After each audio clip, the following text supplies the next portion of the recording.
nombre es Diana Laura Ventura Lara, soy de Ingeniería Mecánica. Voy a explicar dos temas de Física 3. El primero es ley de Ampère, Lenz y Faraday.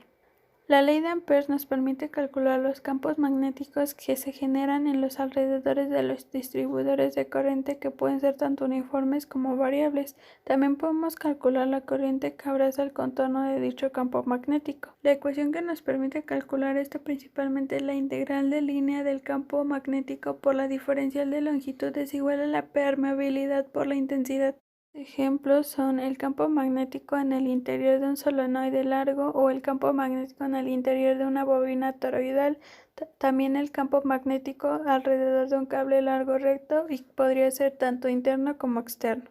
A continuación, el siguiente problema nos pide determinar el campo magnético en el interior del solenoide si está completamente vacío. Los datos que nos da el problema es la intensidad de 4 amperes, la longitud de 25 centímetros, el número de espiras 3200 y el radio de las espiras 5 centímetros. Para esto utilizamos la fórmula del campo magnético, que es la permeabilidad por la intensidad y el número de espiras sobre la longitud. Cabe recalcar que la permeabilidad es un número que ya es fijo. Entonces tenemos 4 pi por 10 a la menos 7 tesla por metro sobre amperes por 4 amperes por 3200 sobre 0.25 metros. Esto nos da un total de 0.06433 tesla. Y ese sería el resultado de nuestro problema. Ley de Lenz. Esto nos hace que deduzcamos el sentido de la corriente que circula en un circuito que se encuentra inmerso en un campo.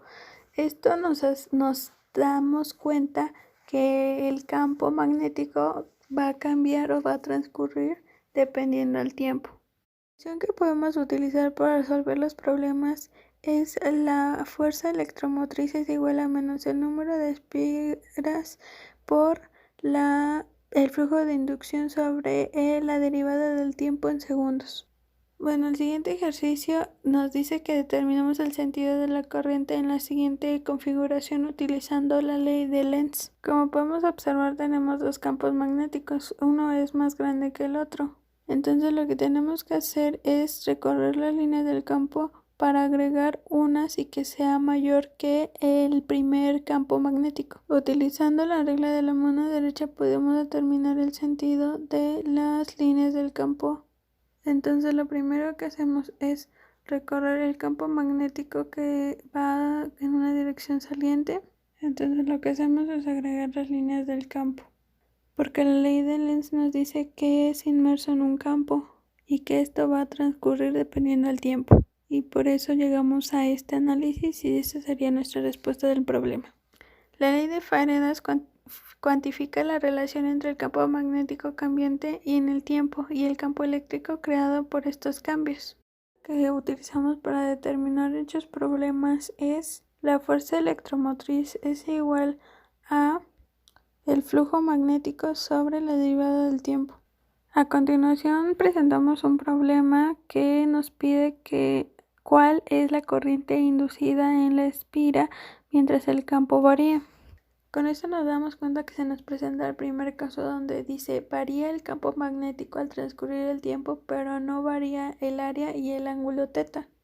Entonces los datos que tenemos es la longitud de 18 centímetros, el campo respecto a t es 0.625 t, la fuerza electromotriz no la tenemos y tampoco la intensidad. Entonces las fórmulas que utilizaremos es la ley de Faraday, el flujo magnético y ley de Ohm. Primero utilizamos la fórmula de Faraday, donde nos dice que el flujo magnético es igual a 0.02 t, correspondiente ya a hacer todas las operaciones anteriores. La fuerza electromotriz es igual a 0.2. Calculamos la corriente inducida, que es 0.02 voltios sobre 2 ohms. Esto nos da un total de 0.01 amperes y ese es el resultado de nuestro problema. Nuestro segundo tema es fuerza magnética entre conductores.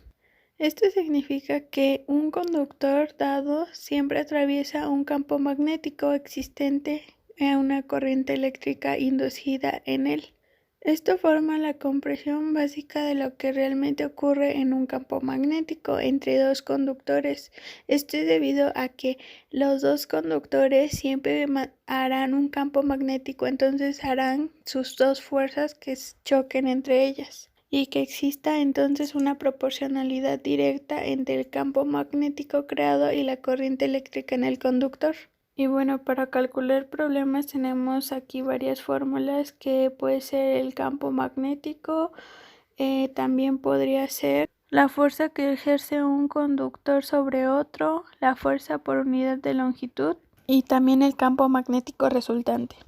El siguiente problema que se nos presenta es el valor del campo magnético resultante en el punto medio de los dos conductores y la fuerza por unidad de longitud que un conductor ejerce sobre el otro. Esos son los dos problemas que tenemos que resolver, y los datos que tenemos es la intensidad 1, que es de 1 amper, la intensidad 2, que es 3 amperes, y A, que es la longitud que separa a los hilos. Entonces primero sacamos el campo magnético resultante, que nos da como resultado 8 por 10 a la menos 6 Tesla, ya haciendo las operaciones correspondientes. Esa sería nuestra respuesta del inciso A, y vamos con el inciso B. En los datos que tenemos es la intensidad 1, 1 amper, intensidad 2, 3 amper, la distancia que separa los hilos, puntos 1 metros, y no tenemos la fuerza por unidad de longitud, entonces es la que tenemos que obtener. Entonces, realizando las operaciones debido a la fórmula, tenemos un resultado de 6 por 10 a la menos 6 newton sobre metros, y ese sería nuestro resultado del ejercicio. Bueno, pues eso sería todo. Muchas gracias.